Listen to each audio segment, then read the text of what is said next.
Durant 3 jours, Toulon devient la capitale du jeu et du jouet pour la 4e année consécutive. Un événement de plus qui s'installe dans la durée pour son rayonnement. Je pense que c'est très important.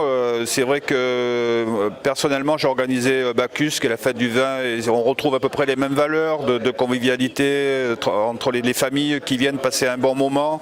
Donc c'est ce qui se passe, hein. On voit les familles passer une journée, 2 jours, 3 jours.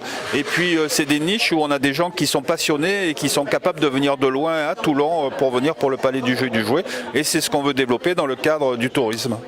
Un projet qui tient la route au regard de sa fréquentation en augmentation constante depuis la première édition en 2015. Un festival qui s'installe, oui, et qui peut avoir le temps de s'installer, hein, parce qu'un gros événement, il lui faut le temps de s'installer. Donc arriver à une 4e année, ça veut dire que les gens qui le portent, y croient suffisamment, et avec raison, puisque le public est toujours plus nombreux.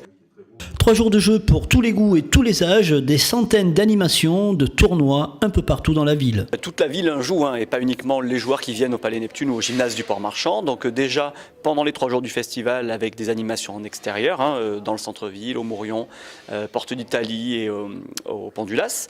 Mais aussi depuis le premier jour de septembre dans les écoles, hein, puisque les enfants testent des jeux dans le cadre du prix des enfants. Là, la semaine précédant le Palais du Jeu, 2 auteurs sont en résidence, accueillis par les hôteliers de la ville d'ailleurs, hein, vraiment qu'on remercie, et qui rencontrent des publics de tous âges, des étudiants, des élèves, des personnes âgées aussi, des adultes. Donc voilà, la multiplicité. Et toute la ville, pendant 2 semaines, une semaine avant le festival, une semaine après, se part des belles illustrations tirées de jeux de société pour que les passants puissent profiter de la beauté du jeu.